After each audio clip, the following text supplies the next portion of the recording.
Hello friends, welcome to viral news latest channel. Please subscribe now. चलिए शुरू करते हैं न्यूज अपडेट के ऊपर दिल्ली में लोगों को कंफ्यूज करने का प्रयास कर रहे हैं। दिल्ली की जनता बड़ा स्पष्ट तौर पर जानती है कि दिल्ली के भलाई के लिए कौन काम कर रहा है और कौन नहीं कर रहा है। देश के यशस्वी प्रधानमंत्री नरेंद्र मोदी जी के नेतृत्व में लगातार भारत बढ़ रहा है और दिल्ली भी बढ़ रहा है। और दिल्ली जैसे प्रदेश में जहां पानी का दिक्कत हो, नाली का दिक्कत हो, सड़क का दिक्कत हो, उन समस्या पर दिल्ली के वरिष्ठ नेता और पूर्व मुख्यमंत्री कुछ नहीं बोल रहे हैं। और जैसा कि आप जानते हैं, याद कीजिए कोरोना के समय को, जब कोरोना जैसी महामारी इस दुनिया में आई तो दिल्ली के तत्कालीन मुख्यमंत्री ने क्या कहा था कि जो बिहार यूपी के लोग हैं वो बिहार यूपी लौट चले जाए। इलाज तक की व्यवस्था नहीं दिया और बसों में भरकर बिहार और यूपी जाने के लिए लोग मजबूर हुए।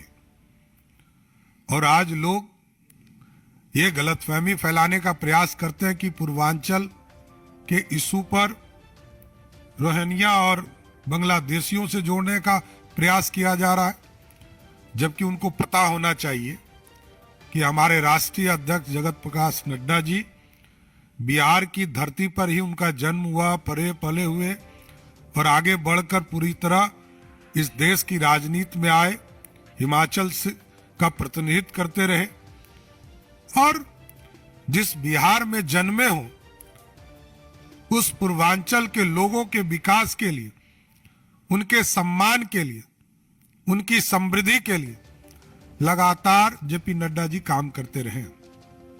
लेकिन दिल्ली में जो इंडी गठबंधन के लोग हैं, ये ना विकास से इनको मतलब है, ना दिल्ली के समृद्धि से मतलब है, ना दिल्ली में लोग शिक्षित हो, रोजगार मिले, इससे कोई चिंता लेना देना नहीं है।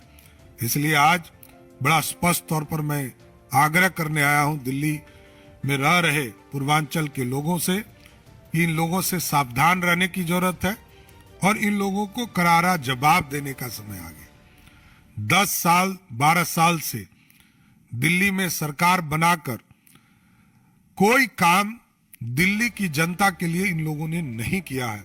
इसलिए मैं विशेष तौर पर सभी लोगों से आग्रह करूंगा कि पूर्वांचल के लोग 2025 के चुनाव में पूर्ण रूप से दिल्ली में बैठी सरकार को जवाब देने का काम करें। और साथ ही साथ आप देखे होंगे कि अपने आप को एक पढ़ा लिखा वर्ग मानने वाले लोग किस तरह महिलाओं का अपमान करके 2 बड़ी घोषणा हुई दिल्ली में, दोनों वहां दिल्ली के मुख्यमंत्री ने घोषणा नहीं किया, दिल्ली के उनके पार्टी के नेता ने किया।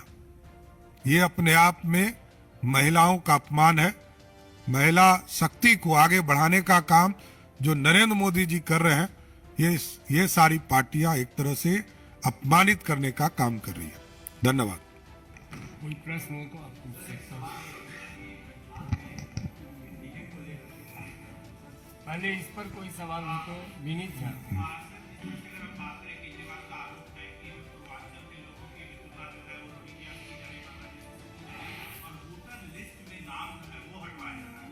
नहीं, एकदम ये समझिए कि दिल्ली में इनकी सरकार है, इनकी संस्थानें काम कर रही हैं, लेकिन जो बांग्लादेशी हैं और रोहिंग्या है, इस देश पे कानून भी आदरणीय अमित शाह जी ने लाया है सीएए के माध्यम से। जो लोग ऐसे लोग हैं उस जगह उस प्लेटफॉर्म पर यूज करें। लेकिन जो बिहार और पूर्वांचल के लोग हैं, उत्तर प्रदेश के लोग हैं, जो लोग यहाँ रह रहे हैं, जिन्होंने अपना नाम वोटर लिस्ट में जोड़ने का काम किया है, उनको कहा कोई दिक्कत नहीं।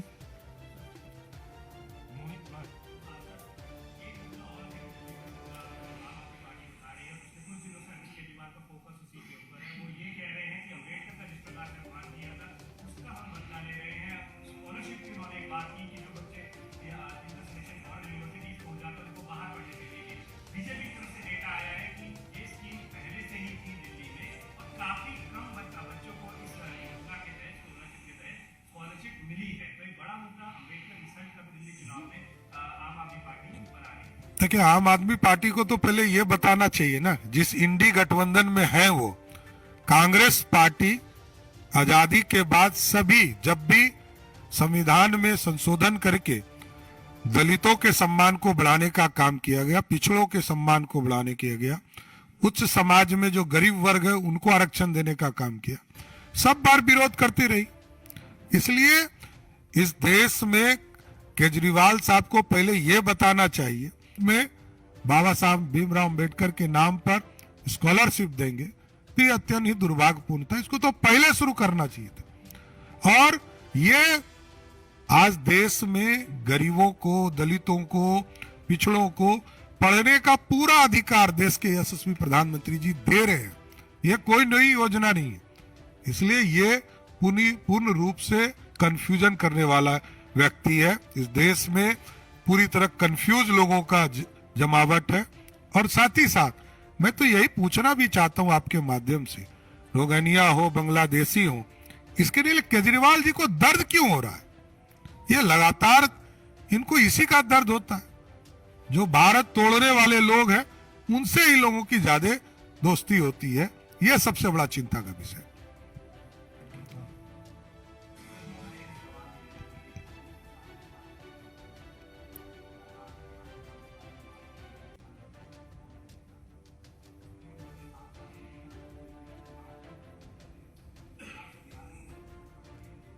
नहीं, कोई कंफ्यूजन नहीं है। एनडीए आज भी नीतीश कुमार जी के नेतृत्व में बिहार में काम कर रहा है। देश में यशस्वी प्रधानमंत्री नरेंद्र मोदी जी के नेतृत्व में काम कर रहा है। और आगे भी दोनों नेता के नेतृत्व में हम चुनाव लड़ते रहेंगे। धन्यवाद।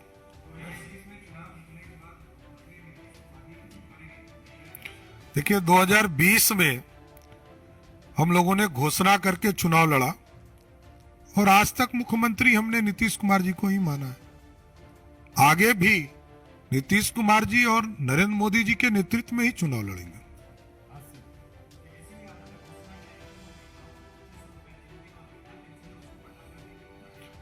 देखिए, जहां तक लालू परिवार का बात है, लालू परिवार को 15 साल का हिसाब देना चाहिए। लालू प्रसाद जी ने 15 साल तक बिहार को लूटने का काम किया, बिहार के गरीबों के मुंह से निवाला छीनने का काम किया, गरीब जानवरों का निवाला छीनने का काम किया। इसलिए लालू प्रसाद जी के परिवार को पहले जवाब देना चाहिए, चाहे वो स्वयं हो, उनकी पत्नी हो, उनके बेटे हो, उनकी बेटियां हो, सभी लोग भ्रष्टाचार में लिप्त है, इसका जवाब देना चाहिए।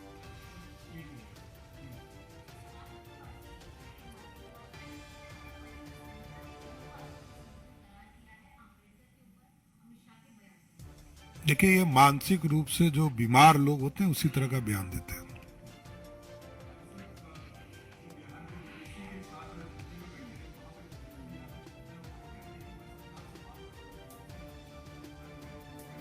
देखिए, उनको याद नहीं है, बच्चे हैं। उनके आदरणीय पिताजी जब मुख्यमंत्री थे बिहार में और उनकी माताजी मुख्यमंत्री थे, तो बीपीएससी का चेयरमैन को अरेस्ट करके जेल भेजा जाता था। आज की स्थिति में कोई प्रश्न पत्र लीक नहीं हुआ है। एक सेंटर पर कुछ इश्यूज आए हैं, वो जो टेक्निकल इश्यूज हैं, इसलिए एक सेंटर को रद्द करने का काम किया गया। और मैं चैलेंज भी करता हूं किसी भी व्यक्ति को, कोई व्यक्ति, मैं मंगलवार को जनता दरबार लगाता हूं, एक प्रमाण लेकर आइए, 2 मिनट में सरकार यह निर्णय लेगी कि परीक्षा को रद्द करना चाहिए कि नहीं करना चाहिए। और कोई भी प्रश्न पत्र लीक होता है तो कार्रवाई की जाती है। लेकिन अभी तक जो पूरे जांच प्रक्रिया की गई है उसमें कहीं भी प्रश्न पत्र लीक का मामला नहीं आया।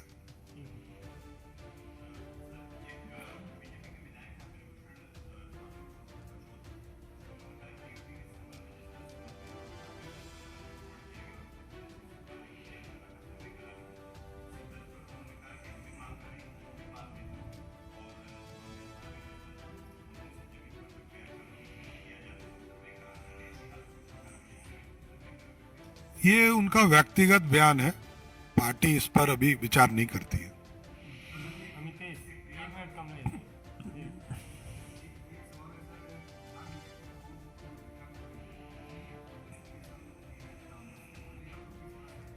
नहीं नहीं, हम संगठन पर्व हमारा चल रहा है। संगठन पर्व में हमारी तैयारी करनी है, मंडल अध्यक्ष, हमारे बूथ के काम चल रहे हैं उसकी समीक्षा, और साथ ही साथ हम कैसे आगे जिला अध्यक्ष, प्रदेश कमेटी, सारी चीजों पे चर्चा होती है। ये संगठन पर्व का बैठक है, कोई चुनावी वर्ष का नहीं है।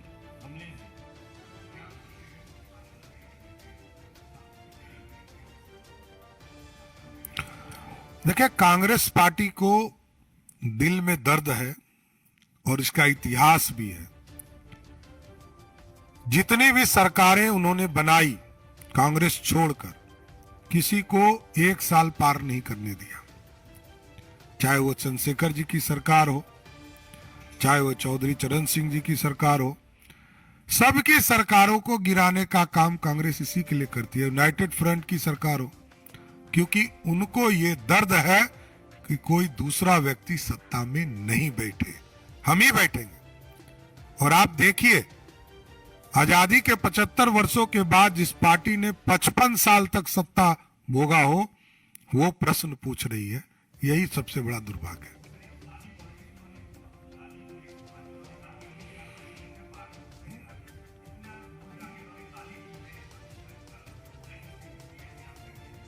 नहीं, मैंने कहा कि ये मानसिक रूप से बीमार है, और मानसिक रूप से इसलिए भी बीमार है क्योंकि उनको लगता है कि कांग्रेस छोड़कर इस देश में कोई सत्ता में बैठ ही नहीं सकता। धन्यवाद।